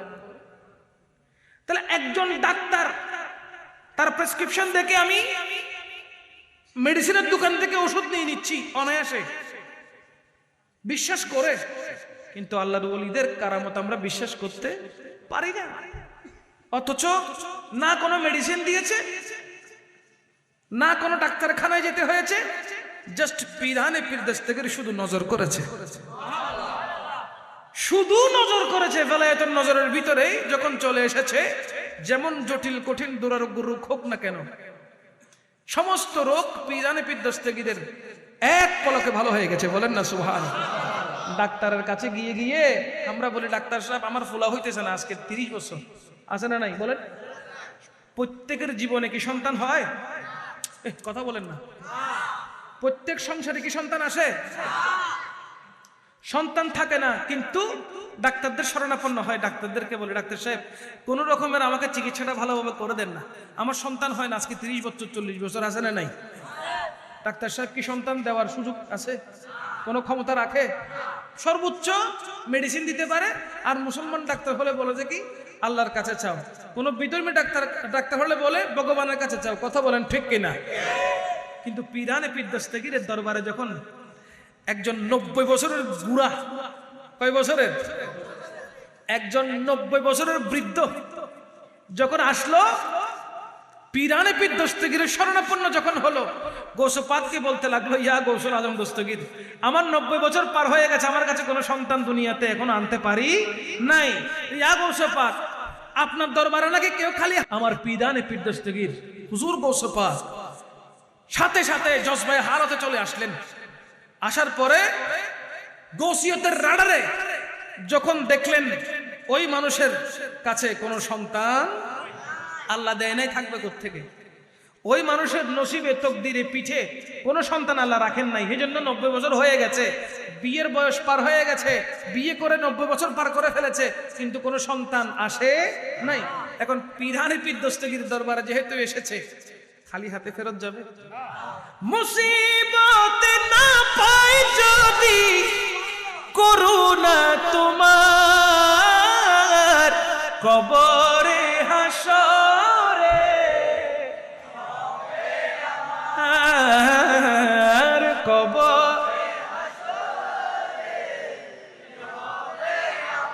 আমাদের সাহারা দেনেওয়ালা আছে না নাই? আমার নবীর দয়ার নজর থেকে যদি আমরা ছুটে যাই, আমার গৌসে পাক আছে না নাই? গৌসে পাক বলতে লাগলো আমার দরবারে যখন তুমি আসলে খালি হাতে ফেরত দেওয়া গৌসে পাকের শান নয়, আসো আসো তোমার পিঠটা আমি গৌসে পাকের পিঠের সাথে একটা ডলা দাও, একটা ঘষা দাও, তোমার পিঠের সাথে আমার পিঠের সাথে কি দাও, একটা ঘষা দাও। গৌসে পাকের পিঠ মুবারকের সাথে ওই বৃদ্ধের পিঠ মুবারক যখন ঘষা দেওয়া হলো, সে ইবনুল আরাবী হয়ে গেল। জোরে বলেন না সুবহানাল্লাহ। সে শেখ ইবনুল আরাবী হয়ে গেল। ওই বৃদ্ধ 90 বছরের ওই বৃদ্ধ, তার কাছ থেকে আল্লাহ সন্তান দিয়েছেন গৌসে পাকের বদলায়। কথা বলেন ঠিক কিনা? গৌসে পাক বলে, এ বৃদ্ধ শোনো, আমি তোমাকে আমার কাছ থেকে একটি সন্তান দান করে দিয়েছি। ওই সন্তান নাম মহিউদ্দিন ইবনুল আরাবী রাদিয়াল্লাহু তাআলা। আমার গৌসে পাকের ওই রুহানি সন্তান বৃদ্ধকে আমার গৌসে পাক দান করে দিয়েছেন, যেহেতু তার তকদিরে তার উরুসে কোনো সন্তান ছিল। গৌসে পাকের দরবারে গেলে কেউ কোনোদিন খালি হাতে ফিরে, পাগল কান্দিস না আকাশ তলায় গৌসে পাকের নাম জপিলে, আমার গৌসে পাকের নাম জপিলে আল্লাহ পাওয়া যায়। ও পাগল কান্দিস না গাছ তলায়, কান্দিস না নিরালাই, গৌসে পাকের নাম জপিলে। জোরে বলেন সুবহানাল্লাহ। নাম পাওয়া যায় কিনা? গৌসে পাকের নাম জপলে আল্লাহকে পাওয়া যায় কিনা? এখন এটা অনেকে সোশ্যাল মিডিয়াতে দেখছে, ঠিক না? অনলাইনে দেখছে, এবার ভিডিওগুলো অনলাইনে যাবে, অনেকে এখনো দেখছে। এখানে কমেন্ট বক্সে কমেন্ট করবে যে গৌসে পাকের নাম জপলে আল্লাহ কেমনে পাওয়া যায়? আল্লাহ আল্লাহ করবে তখন না আল্লাহ পাওয়া যাবে, ঠিক না? আমি তাদেরকে জিজ্ঞেস করি, তোমরা তো যে কোনো একটা দল করো, কেউ আওয়ামী লীগ করে, কেউ বিএনপি করে, কেউ জাতীয় পার্টি করে, যার ইচ্ছা সেটা সে করে, করে না? তো সে কি তার গ্রুপের নাম নিয়ে বলে না? কথা বলেন না, বলেন। সেটা দুনিয়াবি সিস্টেমে বলতে হয়, বলছে দুনিয়াবি লাভের জন্য, দুনিয়াবি লোভের জন্য। কথা বলেন ঠিক না? আমরা গৌসে পাকের নাম জপতেছি কাকে পাওয়ার জন্য? কেন? কিতাবে আসতেছে যাদেরকে দেখলে আল্লাহর স্মরণ হয়, যাদেরকে দেখলে, এমন কিছু মানুষ আছে না যাদেরকে দেখলে আল্লাহ স্মরণ হয়? যেমন যেমন শাহিন শাহ শ্রীকোট, সৈয়দ আহমদ শাহ শ্রীকোটি, হাফেজ কারি তৈয়ব শাহ হুজুর কেবলা, আমার মওজুদ হুজুর কেবলা, আমার মুর্শিদে করিম হুজুর কেবলার চেহারা দেখলে আল্লাহর কথা কি স্মরণ হয় না? ইচ্ছা হয় যেন আরো বেশি বেশি একটু দেখি, আরো বেশি বেশি জিকির করি। এগুলো তো দিলের ব্যাপার। কথা বলেন ঠিক কিনা? যাদেরকে দেখলে আল্লাহর স্মরণ হয় বুঝতে হবে তারাই মকবুল বলি। যাদেরকে দেখলে কার স্মরণ হয়? তা আমরা গৌসে পাককে স্মরণ করতেছি মূলত কাকে রাজি করার জন্য? আমার নবী বলেছেন কবরের পাশ দিয়ে যাও, যাওয়ার সময় সালাম পরিবেশন করো। মৃত্যুর কথা স্মরণ করো, কবর জিয়ারত করো। কারণ কি? কবর দেখলেই মনে হবে আহা আমার বাবা চলে গেলেন, আমার দাদা চলে গেলেন, পরদাদা চলে গেলেন, আমার পূর্বপুরুষগণ চলে গেলেন, আমাকেও একদিন কবরে চলে যেতে। এই জন্য তুমি কবর জিয়ারত করো, কারণ তুমি কবরকে স্মরণ করলে তোমার ভিতরে আল্লাহর খৌফ ইলাহি, আল্লাহর ভয় তোমার অন্তরে চলে আসবে। এই জন্য কবরকে স্মরণ করতে হয়। আমরা গোসে পাককে স্মরণ করছি কাকে রাজি করার জন্য? আরো জোরে বলেন। যারা এটা বিশ্বাস করে না মনে করবেন তাদের মাথায় গোবর আছে, ব্রেন নেই, ঠিক কি না? তাদের মাথায় কি আছে? আরে গোবরও নাই, ডাইরেক্ট খালি। গোবর থাকলে তো ফাঁসে কাজে আসতো এই নামাতে, ঠিক কি না? গাছ উগ্ঘ মরে যাইলি ফাঁস যাই রেখড় দিস গাছত দিস কিনলে মরা গাছ জিন্দে হয়ে যাস। ফাঁসে যদি মরা গাছ জিন্দে করি তার মাথার ভিতরে যদি ফাঁস থাকতো তাহলে তার ব্রেন সদস্য করে দিত না। তার মানে বোঝা গেল যে মাথার ভিতরে কি নেই, ফাঁস। মাথন না ফাঁস। ফাঁসে যদি গাছ মরে যাত দিবে চিন্তা করি মানুষ তো আশরাফুল মখলুকাত। আর গোসো পাকে চাইলে না পারে, মরা জিন্দে করি না পারে, ইসানো মাতে পারে না। যদি ফাঁসে, ফাঁস মানি বুঝুন না, ওনারা বুঝতে লাগবেন না ফাঁস মানি। মরে গিয়ে গাছিবে চিন্তা হই না, ফাঁস দিলে মরে গিয়ে গাছিবে চিন্তা হই না। তো ফাঁসে যদি মরা গাছেরও চিন্তা করি ছড়ে, তাহলে পিরানে পিদ্দস্তেগির আল্লাহর হুকুমে মরাকে জিন্দা করতে পারে না? অসংখ্য ঘটনা আছে বাবা, অসংখ্য অসংখ্য। পিরানে পিদ্দস্তেগিরের জ্বালায় এত নজর পড়ছে। খাইতেছে মুরগি, খাইতেছে কি, হঠাৎ বুড়ি এসে বলে হুজুর আপনি মুরগি খাইতেছেন আর আমার সন্তান একটা না খাইয়া শুকাই গেছে, আপনার দরবারে খেদমত করতে দিলাম, আপনার খাদেম ছিল, তো খাদেম গুলো যদি মরি যায় আপনাকে খেদমত, আপনার খেদমত করবে কে? আপনি রোস্ট খাইতেছেন, সে শুকনো রুটি খাইতেছে, কারণটা কি? আপনি তো ইনসাফ করতেছেন না। পিরানে বিদ্যস্তাগির তখন মুরগির রোস্ট খাচ্ছেন, সাথে সাথে বললেন কুম্বি ইসমিল্লাহ, হে মুরগি আবার জিন্দা হয়ে যাও। খাওয়া মুরগি আবার জীবিত হয়ে গেছে। গোসবাক বলতে লাগলেন তোমার ছেলে যেদিন এই কাজ কারামত দেখাইতে পারবে ওই দিন মুরগির রোস্ট খেতে পারবে, এর আগে খাওয়ার দরকার। গোসো পাকের বেলায় এত নজর পড়লে খাওয়া মুরগি আবার সতেজ হয়ে যায়। এই মুরগিটাকে জবে করা হয়েছে, ঠিক না? রক্তটা জমিনে খেয়ে নিয়েছে, রক্তটা জমিন খেয়ে নিয়েছে। নাড়ি বুড়ি যেগুলো আছে ওগুলো সব ফেলে দেওয়া হয়েছে, কুকুর টেনে খেয়েছে, ঠিক না? হতে তো পারে। তারপর ওই মুরগিটাকে ফ্রাই করা হয়েছে, চুলায় দেওয়া হয়েছে, মরিচ মশলা দিয়ে ভালো করে কষানো হয়েছে। ফ্রাই করার পরে খাবারের উপযোগী করার পরে সেখান থেকে গোসবাক গ্রহণ করেছে। তাহলে মুরগিটার উপর কি গেছে এতদিন, এতক্ষণ কি গেছে? এরপরও আমার গোসবাক যখন হুকুম করেছেন এই মুরগি জিন্দা হয়ে যাও, সাথে সাথে মুরগি জিন্দা হয়ে গেছে। ক্ষমতাটা দিছে কে? বলেন না কে? এই জন্য আমরা পাগলরা বলি, যারা গোসো পাগল পাগল পাগল প্রেমিক গোসো পাককে মহব্বত করে, তারা বলে পাগল কান্দিসি নায়ার গাছতলাই, কান্দিসি নায়ার নিরালাই, গোসে পাকের নামে জপিলে আল্লাহ যখন বলবেন হাত দুটো উপরে, পারবেন না? আমার গোসে পাকের নামে জপিলে, আরো জোরে গোসে পাকের নামে জপিলে, দুই হাত তোলে গোসে পাকের নাম জপি, উপরে তাকিয়ে যাহে পাগল কান্দিস নায়ার গাছতলায়, কান্দিস নায়ার বাঁশতলায়, গোসে পাকের আরো জোরে গোসে পাক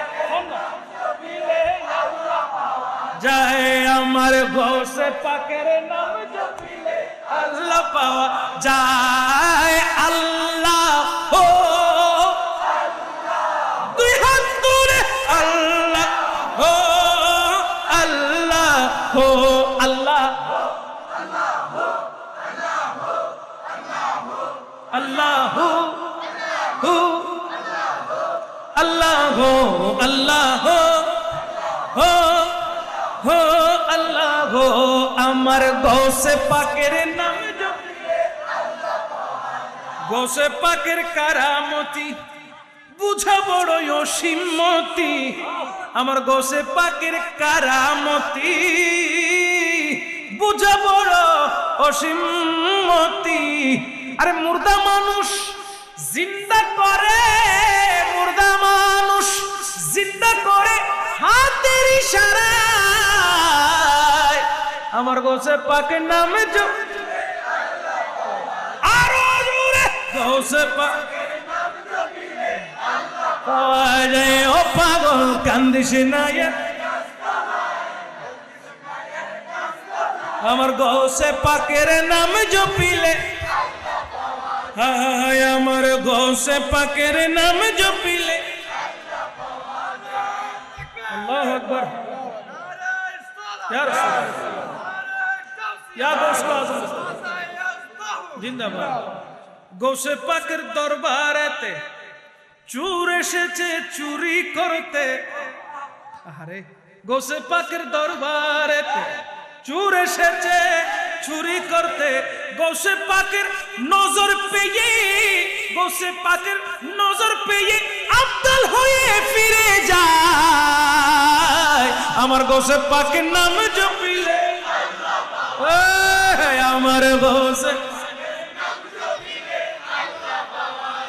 ও পাগল কান্দিস না ইয়ার গাছতলায়, কান্দিস না ইয়ার বাসতলায়। গৌসে পাকের আল্লাহ পাওয়া যায়, ওই আমার গৌসে পাকের নাম জপিলে আল্লাহ পাওয়া যায়। আল্লাহ ও আল্লাহ ও আল্লাহ ও আল্লাহ ও আল্লাহ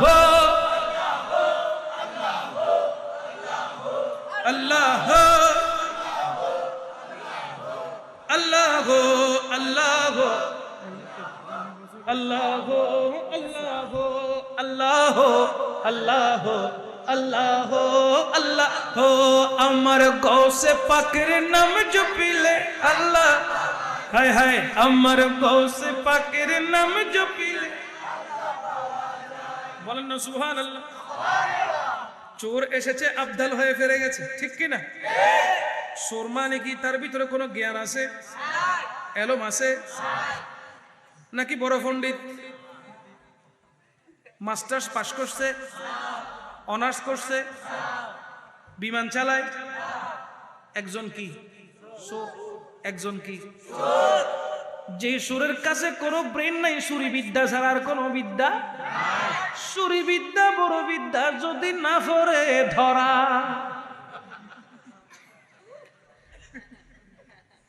ঠিক না? যদি পরে ধরা হয়ে যায় মস্কারি, যদি পরে ধরা হয়ে যায় মস্কারি, না পড়লে হয়ে যায় সুরি। ঠিক না?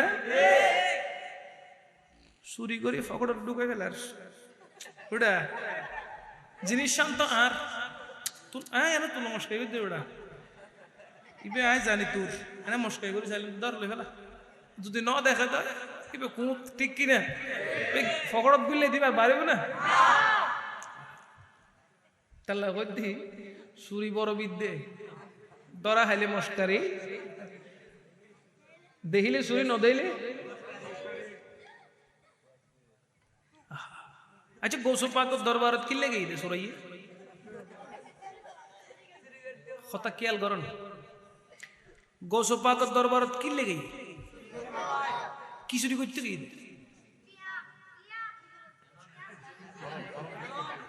উনন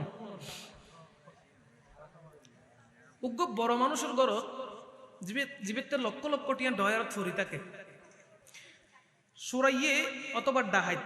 কেউ যদি হইত ফাজ্যে দয় তাহলে যাইব দে কিনলাই টিয়ান লাই, স্বর্ণ চাঁদির লাই, ডুবাই ওলাইছি নতুন বিয়ে করছি ডাহাইতে হবার ফাইয়া হাম করে দিই, ঠিক কিনা? কারণ কি বুঝছি দিতে ঘরত কি আছে, স্বর্ণ চাঁদি আছে, টিয়া পয়সে আছে। তাহলে যাদের টিয়া পয়সা লেবেললাই স্বর্ণ চাঁদি লেবেললাই, ঠিক নয় না? তো গৌসে পাকের হালত তো নাছিল দি গৌসে পাকে কোটি কোটি টিয়া হীরা জহুরত দয়ার ঢুকালে কেললে ন এলে তাহলে বুঝন ফরিব তো সুরাই এখনো টিয়ার লাই নেওয়া যায়।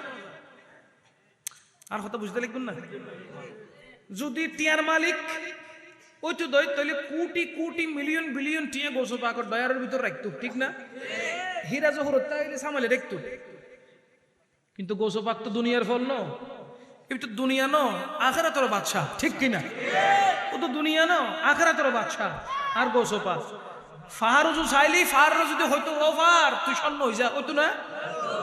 ক্ষমতা দিয়ে তখন ও এখন সুরাইয়ে গৌসে পাকের গরম দিতে এখন দুনিয়াবি সম্পদ তো খনা হলে সুরাই ভিতরে ডিক্কি কি লেভেলে ডিক্কি না। বোধকে হই থেকে হরম হরম চুরি করি ফেললে ঢুকিয়ে দে দূর না ইও ন তাহলে সুরাইয়ে জানা দে গোসো পা করতে কোনো টিয়া নাই, কোনো পয়সা নাই, কোনো স্বর্ণ নাই, কোনো রূপা নাই, কোনো হীরা নাই, কোনো জহুরত নাই, দুনিয়াবি কোনো সম্পদ। আর গোসো পাকর দরবার দিয়ে দেখিলে করতে পারেননি মাশাআল্লাহ। গোসো পাকতুন উগ্র ফালায়াতন নজর লই ফেললে তাহলে গোসো পাকি দিলের খবর জানে না। উগ্র ফালায়াতর নজর, উগ্র রহমতর নজর, উগ্র দৃষ্টি লেভেললেই গোসো পাকর দরবার দিয়ে দে। তো সুরাইয়ে কি হর আয় শূন্য গোসো পাকার সামনে মিশাও তো হইতে পারিব না। ওয়ারো আরো খোদাই জিলফিন হারিয়ে ফেলেব নমাতেকা, কারণ পিরানে বিদ্যস্তিগিরের সামনে মিশাতে চলিব না। তো সুরাইয়ে তো মিশাতে না হর সুরাইয়ে হত না শূন্য, তার মানে আছে আছে সুরাইয়ে শূন্য। সুরাইয়ে কিসের নিবেল লাইছি কি নিবেল লাইছি আর গোসো পাকে হদ দে উগ্র আবদালত জরুরি তো, তাহলে তোমার আবদালত দায়িত্ব দিদি জোর হন না সুবহানাল্লাহ। তাহলে গোসো পাক সুরাইয়ের দিলের খবর জানে কি জানে না? দিলের খবর জানে কি না? সুরাইয়ের দিলের ভিতর কিশলের ইয়েন গোসো পাক জানি ফেলিয়ে দেয়। গোসো পাক খদ্দ নিমিকে আর আবদাল না তুইও আর ঘরে ভিতর আবদাল বই রই জোর হন না সুবহানাল্লাহ। তাহলে তাহলে আর গোসো পাক করে গোসিয়তের ক্ষমতা ইয়েন জিবে দিয়ে ইবেন নাম কি? আর একখানা জোরে হো আর একখানা মত বললে হো। আর গোসো পাকর ক্ষমতা ইনেন ক্ষমতা আর গোসো পাক খদ্দ আর মুরিদ যদি বে পূর্ব প্রান্তর থাকে আর যদি পশ্চিম প্রান্তর থাকি এত যদি আর মুরিদ আর ডাক দিয়ে দেয় আর গোসো পাকর বেলায় তো নজর এড়া যায় ডাকার মতো ডাকতে জানলে দয়াই আল্লাহর পক্ষ তো নাই যাইব ঠিক কিনা? শেষ হতা হইর খারাপ লান না শেষ করে দিস শেষ হতা হইর শেষ কথা গান কি প্রশ্ন করছিলাম। গোসো পাকর মুরিদ যারা ইতারালে সংবাদ এক কান আছে না নাই? আবার গোসো পাকর মুরিদ ন যারা কিন্তু মহব্বত করে ইতারালে সুসংবাদ আছে। আবার গোসো পাকর মুরিদ এবং মহব্বত করে কিন্তু পাপী কিন্তু কি ইতারালে এক সুসংবাদ আছে জোর হন না সুবহানাল্লাহ। কল্যাণ হইতে গোসো পাকর কল্যাণ কার? গোসো পাক বড় পীর আব্দুল কাদের। আমার গোসো পাক এটা কল আমার কোন মুরিদ আমার কোন মুরিদ সে যদি আমার মুরিদও না হয় কিংবা আমি গোসো পাককে মহব্বত করে ভালোবাসে তাহলে বুঝে নাও আমি ওই ভালোবাসার তাড়নায় তাকে আমার মুরিদ হিসেবে আমি গ্রহণ করে নিয়েছি। ইয়ে সুসংবাদ না? গোসো পাক হদ্দে আর মুরিদ ন কিন্তু আর মহব্বত করে মহব্বতের হারণে আই বেড়ে আর মুরিদের অন্তর্ভুক্ত করে ফেলাই। যারা মুরিদ তারা তো আছেই, যারা মুরিদ নয় কিন্তু গোসো পাককে মহব্বত করে আমার গোসো পাক বলতেছে তারাও আমার মুরিদের অন্তর্ভুক্ত। এবার মুরিদের মধ্যে যারা পাপী যারা পাপ যারা করেছে, যারা নামাজ পড়ে নাই ঠিক মতো, যারা রোজা রাখা নাই, আমার গোসো পাক বলতেছে দুনিয়া থেকে যাওয়ার আগে মৃত্যুবরণ করার আগে আমি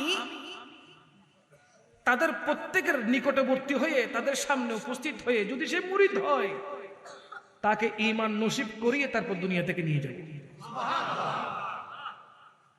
তাইলে গোসো পাকের দয়া পেতে হলে আমাদেরকে ঈমানের সাথে সাথে আমলি জিন্দেগি গ্রহণ করতে হবে ঠিক না? আমরা যদি গোসো পাককে সচ্চা মোহাব্বত করে থাকি তাহলে আমাদের অবশ্যই অবশ্যই আমার গোসো পাককে মোহাব্বত করার কারণে আমাদের 1 নাম্বার ঈমান ঠিক রাখতে হবে, 2 নাম্বার নামাজ ঠিক রাখতে হবে, 3 নাম্বার রোজা ঠিক রাখতে হবে, 4 নাম্বার নিসাব পরিমাণ মালের মালিক হলে যাকাত ঠিক রাখতে হবে, 5 নাম্বার আমরা যদি সামর্থ্যবান হই আমাদের হজ ঠিক রাখতে হবে। আমরা যদি ঈমান এবং আমল এই দুইটাকে যদি সমন্বয় করতে পারি, ঠিক রাখতে পারি, ঠিক মতো যদি চলতে পারি, ফরজ ইবাদতের পাশাপাশি নফল ইবাদত যদি করতে পারি তাহলে পিরানে পীর দস্তগীরের জিয়ারত নসিব হয়ে যাবে। আল্লাহ পাক রব্বুল আলামিন গোসো পাকের মোহাব্বত নিয়ে আমাদেরকে বাকি জীবন অতিবাহিত করার তৌফিক দান করুন। আমরা যেন আমলি জিন্দেগি করতে পারি, আল্লাহ পাক আমাদেরকে সেইভাবে নেক আমল করার তৌফিক দান করুন। এক নাম্বার, পরের হক খাবো না। পরের হক নিজের নামে বলে চালান করে দিব না। পরের হক যতক্ষণ ওই মানুষটা মাফ করবে না ততক্ষণ আল্লাহ। নামাজ পড়ছেন না, তওবা করলে তওবা কবুল হতে পারে, ওয়াদা দিয়েছেন কে? আল্লাহ। আরেকজনের হক মেরে দিয়েছেন, সে টাকা পায় আপনার থেকে 1000 টাকা দিলেন না, গুড়াইতেছেন। এরকমও অনেক নেককার বান্দা আছে না? নাই টিয়া লইতে ইয়ে বাজে, মানে অনটিয়াদার কা দিলেন, উদর কা দিলেন, অনঅপরাধ গরিব বৈতিক এলেও আছে না? নাই টিয়া কুছ বেড়া হনে যাবেন নি, টিয়া ভাবিতে বেড়া শুক্র রাষ্ট্রদিন এলে আগর টিয়া দিন দেরি উল্টো জাটকি মারে, ঠিক না?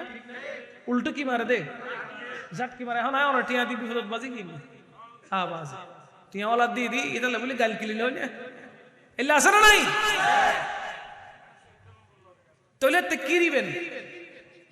এই সময় কি দিবেন? অনেক মাথার মধ্যে গোয়ালের মধ্যে সোয়ার মারণ স্যার আর কোনো উপায় অবাই তুই আর মাপ করে তোর টিয়া দিয়ে দিকে আর বলই, ঠিক কিনা? আর হতাই নেককার আছে যে এলে টিয়া সজ্জলনের পরে যেত সজ্জ নদে অনযেত সজ্জ নদীতে লিখুন, সজ্জন সুদ নগরীতে লিখুন। এই সময় মৃদ্ধি অনেক গুসা করে হইতে লিখুন, তুই আর টিয়া নদত্ত টিয়া দদ লইস দিন আর নদর আজু সাহাবি তোর কেমন ময়দানের দিন আটকে ফেলি এই তখন রাত ছাই ধরিব আয়ও ডাকে মিষ্টি খা, তুই আর তুমি ভাবি 10,000 আয় আগে তুই 10 টিকে মিষ্টি খাওয়াই, মিষ্টি খাওয়াই না তুই আরো তুই বহুত বড় হেসান করছিস করলে তো তুই আর কেমন পর্যন্ত টাইম দিস, তুই এখন শুধু করি ফেললাই তুই আর কেমন পর্যন্ত কি দিস টাইম দিস, তার মানে বহুত লং টাইম, বহুত লম্বা টাইম দিস বেড়া। তুই 10 টিয়া জাল মুড়ি খা আর 10 টিকে মিষ্টি খা, 10,000 টিয়ার লেভেলে তুই দু লম্বা টাইম দিস ধরো কেমন পর্যন্ত টাইম ভাই দিয়া ভিতরে বয় ঢুকে না তো নটার হব আর টিয়া মনে করে খাই ফেলাই দেরি বেড়া কি হই 10,000 টাকা গেলে গেলি দেরি এলে কিছু নেককার আছে না? নাই মনে রাখবেন, যদি কেউ হক মারি দিন দই হজ্জ দিয়ে হজ্জ নদন হক খাই ফেলে ইউন তাহলে যতক্ষণ মানুষই মাফ নকরিব ততক্ষণ আল্লাহ মাফ নকরিব। এতলাই কেউ হক রাখি না জমি বেগুন দি ফেলাইবেন। আর রাসূল পাক সাল্লাল্লাহু আলাইহি ওয়াসাল্লাম প্রত্যেক কিছু দেওয়ানোর পরেও হযরতে আম্মা জান আয়েশা সিদ্দিকা রাদিয়াল্লাহু তাআলা তো ফুসলত দে গড় তার কিছু আছে না দি ফেলো নর একটু কিয়া আর রাশিককে কি দিয়ে দে এই দুনিয়ার মধ্যে আর কিছু লইয়ে নয়, কিছু লই আসি না আসি লেন্ডা যাইম দে লেন্টা, কোনো কাপড় টাপড় থাকবে না, কোনো কাপড় চোপড় যেভাবে এসেছেন ওইভাবেই চলে যাবেন। দুনিয়াতে যখন আপনি এসেছেন খুব খেয়াল করেন, দুনিয়া থেকে যখন আপনি আপনার মা আপনাকে দেখেছে, নার্স দেখেছে, ডাক্তাররা দেখেছে, আত্মীয় স্বজনরা উলঙ্গ অবস্থায়, আপনি যখন যাচ্ছেন তখনও দেখেন যে আপনাকে ধৌত করাচ্ছে, গোসল করাচ্ছে, সে দেখতেছে আপনাকে, ঠিক না? যে কাপড়গুলো ধরেছে চতুর্দিক থেকে সে আপনাকে দেখতেছে, ভিতরে 2 জন হুজুর দেখতেছে, তার মানে ওখানেও 4 জন, ওখানেও 4 জন, আপনাকে নিবেও কজন? কি নিয়ে অহংকার করি আমরা? আমরা কোন বিষয় নিয়ে অহংকার করব? এসেছি একা, যাব আসার সময় যেরকম কাউকে পাই নাই, যাওয়ার সময় কাউকে, আর একজনের কাঁধের উপরে ভর করে আপনাকে যেতে হবে। পা দিয়েছে আল্লাহ হাঁটার জন্য, ওই পা আপনার কবর পর্যন্ত আপনাকে নিয়ে যাবে না, আরেকজনের কাঁধের উপর চড়তে হবে। তাহলে যার কাঁধের উপর চড়তেছেন সে কোনো দূরদেশ থেকে আপনার কাছে আসে নাই, সে আপনার প্রতিবেশী, সে আপনার ভাই, সে আপনার বন্ধু। সুতরাং প্রতিবেশীর সাথে মারামারি হানাহানি করার দরকার, কারণ মরার সাথে সাথে যাকে কাছে পাবেন সে হলো আপনার প্রতিবেশী। কথা বলেন না ঠিক কিনা? দূর থেকে আপনার বন্ধু আসবে হ্যালো বলার পর, যদি দেশের বাইরে দেখে সপ্তাহখানিক লেগে যেতে পারে আসছে, সে জানাজায় শরীক হতে পারবে না, দফন কাফনে শরীক হতে পারবে না, মেজান খাইতে আসতে পারবে। কথা বলেন না কেন? আপনার দাফন কাফন কবর খনন থেকে শুরু করে সবকিছু করবে আপনার নিকটবর্তী আত্মীয় এবং আপনার প্রতিবেশীরা। কথা বলেন না ঠিক কিনা? এই জন্য প্রতিবেশীর হকটা অবশ্যই অবশ্যই ক্লিয়ার রাখবেন, তাদের সাথে সম্পর্কটা ভালো রাখবেন, তাদের সাথে হকটা ক্লিয়ার রাখবেন, শত্রুতামি নয়, বন্ধুত্বপূর্ণ আচরণ করবেন। তার না থাকলে আপনার থেকে দিবেন বলবেন ফি সাবিলিল্লাহ। আপনার প্রতিবেশীকে দিলে কমবে না, আল্লাহ আপনাকে বাড়িয়ে দিবে। সুতরাং যে প্রতিবেশী আপনার মৌতের সময় কাজে লাগবে, কারণ আপনার এই পা রয়ে যাবে, হাত রয়ে যাবে, আপনাকে এই পা হাঁটাইয়া কবর নিয়ে যেতে পারবে না, বরঞ্চ আপনাকে আরেকজনের কাঁধের উপরে চড়ে তারপর কবরে ডুবতে হবে, ঠিক কিনা? তাই প্রতিবেশীর হক যেন নষ্ট না হয়, আত্মীয় স্বজনের হক যেন নষ্ট না হয়, আল্লাহ পাক আমাদেরকে সেদিকে সজাগ থাকার তৌফিক দান করুন।